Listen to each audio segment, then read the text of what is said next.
That morning, a young seamstress at the Cooper Pants factory settled into her workstation like any ordinary Monday. 9 minutes later, she was buried under 3 floors of collapsed brick and flames rising from the very building she stood in. April 6, 1936, 2 F4 tornadoes descended on Gainesville, Georgia, simultaneously, tearing through the city center in under 9 minutes. Over 200 lives lost, roughly equal to wiping out the entire population of a small town the size of Bisbee, Arizona, in under 10 minutes. This is the 5th deadliest tornado in all of American history, and it is the story of a small city erased by something no one could see coming until it was already too late. What turned that April morning into the deadliest disaster in the history of the state of Georgia? Gainesville in 1936 was a small but prosperous city nestled at the foot of the Blue Ridge Mountains in northeastern Georgia. Locals called it the Queen City of the North Georgia Mountains, a textile manufacturing hub of nearly 9,000 residents. Textile mills like the Cooper Pants factory and the Pacolet Mill were the backbone of the local economy, drawing hundreds of workers in before dawn each morning. Gainesville was built dense, factories right beside the commercial district right beside the courthouse, all within a radius of less than 1 kilometer. But there was one thing the city's planners had never accounted for, that the valley terrain surrounding Gainesville acted almost perfectly like a funnel. And Gainesville had known this before. In 1903, another tornado had killed over 100 people here, also in April. 33 years later, the city had rebuilt, grown, and trusted that the worst was behind them. The night of April 5th, a massive storm system had already devastated Tupelo, Mississippi, more than 400 kilometers to the west of Gainesville. That tornado, rated F5, had killed over 216 people in Tupelo, and then the entire storm system continued moving east through the night. In the early hours of April 6th, that storm system reached the southwest of Gainesville and began forming not one, but 2 separate tornado funnels. Meteorologist Ted Fujita, who later systematized the entire tornado rating scale, called this a double tornado event, an extremely rare phenomenon. One funnel approached from the southwest along the Atlanta Highway, while the other drove in from the west along the Dawsonville Road. At 8:27 in the morning, the first tornado touched down on the campus of Breno College at the western edge of the city. 10 minutes later, the 2 tornadoes merged into a single mass of destruction directly over Grove Street, right in the heart of downtown. When the 2 funnels merged, their energy amplified and carved a destruction corridor 4 city blocks wide, cutting straight through the entire downtown. The sky had gone as dark as midnight in the middle of the morning, the very first thing nearly every surviving eyewitness described when they told the story. Within seconds, the 2-story brick buildings built to last a century began shattering like structures made of cardboard.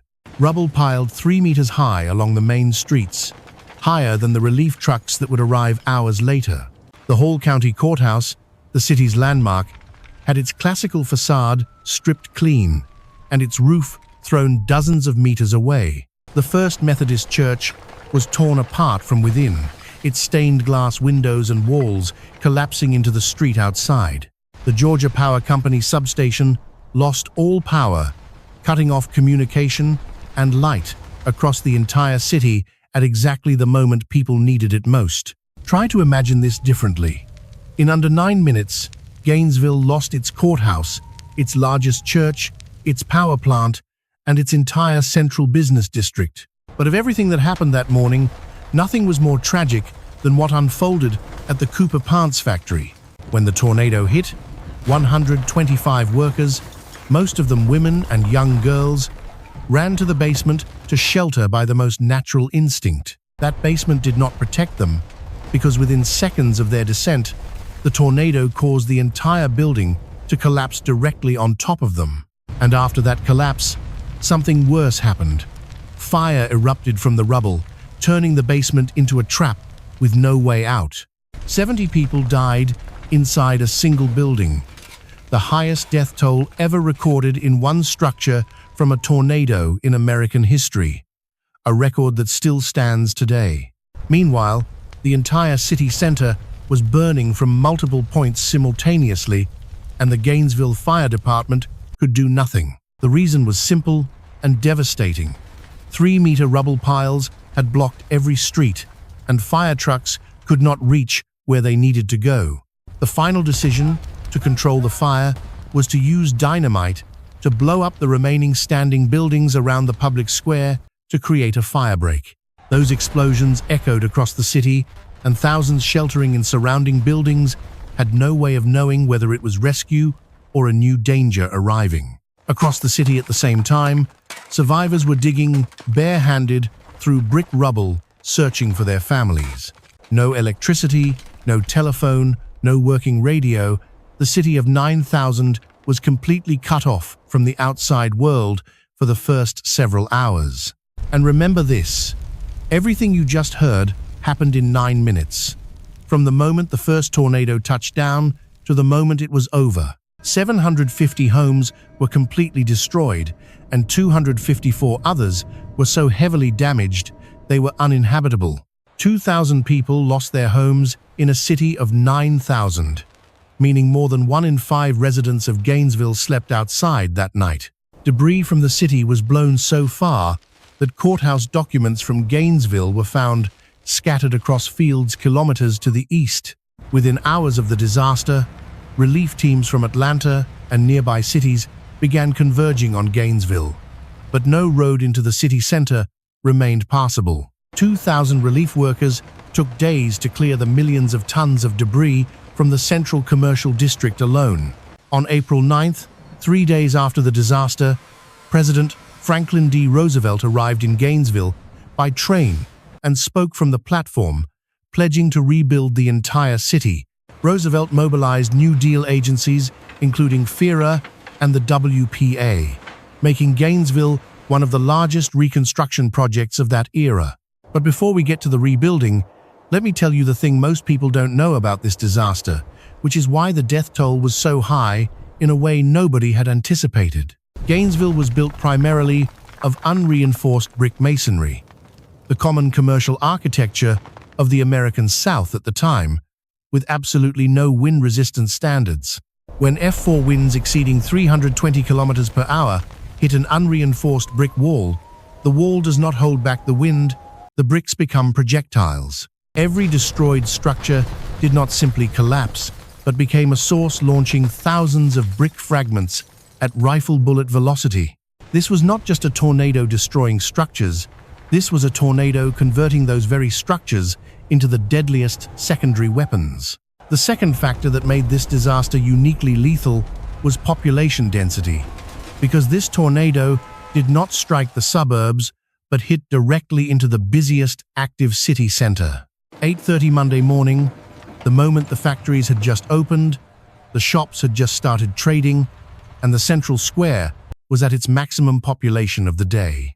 And the third factor, the one rarely mentioned when people tell the story of Gainesville 1936, is that there was no warning system at all. In 1936, the U.S. Weather Bureau was not permitted to issue public tornado warnings because officials feared it would cause mass panic. That was official policy. Meteorologists could track storms, record them, and study them, but could not warn the public when one was approaching. The people of Gainesville, on the morning of April 6th, received no warning of any kind, no sirens, no announcements, nothing at all, until the sky turned black directly above them. That meant for most residents of Gainesville, the only warning they received was the sound of the tornado itself, by which point there was no longer enough time to run anywhere. The entire city of Gainesville was erased by something the federal government knew could happen, but had chosen not to say out loud. In the days that followed, federal agencies sent thousands of workers, but none of them came to explain why there had been no warning. The American Red Cross recorded this as one of the largest relief operations they had ever deployed in the American South up to that point. Total economic damage was recorded at over $5 million in 1936 values, equivalent to more than $110 million today. Gainesville lost not just homes and buildings, it lost the income source of its entire community at exactly the moment the country was in the middle of the Great Depression. And this is the moment when the story of Gainesville diverged from most natural disasters, because Gainesville did not just rebuild, it rebuilt differently. Instead of simply replacing what was lost, city authorities decided to widen streets, demolish slum areas, and build new fire safety standards into every structure. Roosevelt returned to Gainesville in 1938 to dedicate the new courthouse and city hall, the first structures in Georgia built to modern fire safety compliance standards. The Gainesville disaster became one of the key events, pushing for changes to building codes across the American South and accelerating the debate over public tornado warnings. But the tornado warning policy change would have to wait 13 more years until 1950, when another tornado killed hundreds in Kansas and Oklahoma. Only from 1950 onward was the U.S. Weather Bureau officially permitted to issue public tornado warnings, 14 years after Gainesville was erased without a single second of warning. Yet even with warning systems, Gainesville teaches us the most critical lesson of all. A warning means nothing if the structure around you will kill you when it collapses. And this is what makes the Gainesville story directly relevant to today's world, because there are far larger cities being built in the same way. The American Tornado Alley, stretching through Texas, Oklahoma, Kansas, and Nebraska, is home to tens of millions of people living in communities built primarily of wood and light masonry. NOAA currently records an average of over 1,200 tornadoes striking U.S. territory every year, more than any other country on Earth. The NEXRAD Doppler radar network was not fully installed across the United States until the early 1990s, meaning that for most of the 20th century, the tools available were barely better than in 1936. Today, NOAA's warning system can issue tornado warnings 13 to 17 minutes in advance, enough for most people to reach safe shelter. But those 13 to 17 minutes only have value if people know where to go. And current FEMA research shows that millions of American households still have no specific tornado shelter plan. Outside the United States, Bangladesh is the country that suffers the heaviest tornado casualties per event, with its high population density and inadequate housing construction. And across Southeast Asia, including the Philippines, Myanmar, and central Vietnam, smaller but still deadly tornadoes occur more frequently than most residents realize. Globally, over 400 million people live in high tornado risk areas with no early warning system equivalent to what NOAA provides. That means, for those 400 million people, if a tornado arrived this morning, their only warning would be the same. Warning the people of Gainesville received on the morning of April 6, 1936, which is nothing at all, except a blackening sky and a sound like a freight train driving straight at them. 89 years after April 6, 1936, Gainesville, Georgia, is no longer that small textile city of 9,000 people. It has grown into a city of over 40,000, with buildings constructed to the very standards that the 1936 disaster itself demanded be created. The courthouse and city hall, dedicated by Roosevelt in 1938, still stand today. The first structures in Georgia, built to modern fire safety standards, outlasting everything built before them. But the most painful record from that day remains unbroken. 70 people dead inside a single building is still the highest death toll from a tornado in one structure in American history. And here is the question that disaster preparedness researchers still do not have a fully satisfying answer to. If an equivalent tornado struck today with full warning, would the death toll genuinely be much lower? FEMA research shows that even with 15 minutes of warning, if the available shelter is not structurally adequate, survival rates are not significantly different from having no warning at all. That means the problem is not only knowing when the tornado is coming, but having somewhere that can actually withstand it when it arrives. Gainesville 1936 taught the world that lesson for the first time, at a price no one could accept paying a second time. That disaster directly led to landmark changes in Georgia building law, in construction practice across the American South, and eventually in federal disaster warning policy. Every time you hear a tornado siren wail across a city somewhere in the American South, part of the reason that siren exists is because of what happened in Gainesville, Georgia, on the morning of April 6, 1936. But warning sirens and building codes are only the visible part of that legacy. The harder-to-see part is the question still not fully answered about other cities in other parts of the world still waiting for their own April 6th. Today, in Gainesville, on the corner of West Broad and Maple Streets, where the Cooper Pants factory once stood, there is a small historical marker. That marker tells what happened here on the morning of April 6th, 1936, recording that this is the site of the highest single-building tornado death toll in American history. Most people who walk past it do not stop to read it, and perhaps that is the most natural thing in the world, because cities that survive disasters must continue living, must continue forgetting in order to continue forward. But forgetting does not mean the lesson has been learned, and the price of not learning enough from the lesson is something history has proven again and again to be very high. And here is what I want you to hold when you close this video. 9 minutes was all the time Gainesville had.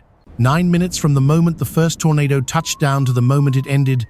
No warning, no time, no choice, except to endure. 9 minutes killed over 200 people, injured 1,600 others, and destroyed a city that needed 2 years to rebuild. But those 9 minutes also changed how America builds its structures, changed how the federal government communicates with citizens in emergencies, and ultimately saved an uncountable number of lives in other cities in the decades that followed. Gainesville paid that price first, and the rest of the world has benefited from it without many people realizing it. On the corner of West Broad and Maple in Gainesville, today looks like any other ordinary day. Traffic passing, pedestrians not looking up at the historical marker. The sky above Gainesville today is clear, and the buildings around the square stand firm, built better, built safer, to the very standards that disaster demanded be created. But under that clear sky, every spring, the storm systems that descend from Tennessee and move through northeastern Georgia follow the same paths as the system that carried the 1936 tornado. The Gainesville Valley terrain has not changed. The Blue Ridge Mountains are still there, and Georgia Springs still carries storm systems along exactly the same corridors. The only difference is that today there is the NEXRAD radar network, there are warning sirens, there are building codes, and there are at least 13 minutes to make a decision. 13 minutes. That is the distance between Gainesville in 1936 and Gainesville today. 13 minutes is enough if you know what to do with them. But the question that Gainesville's history asks is not whether you have 13 minutes, it is what you did in the 89 years before those 13 minutes. Gainesville rebuilt better because it had no other choice. But most other cities do not wait until disaster strikes to learn that lesson.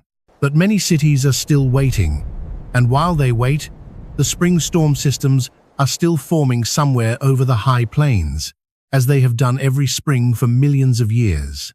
9 minutes.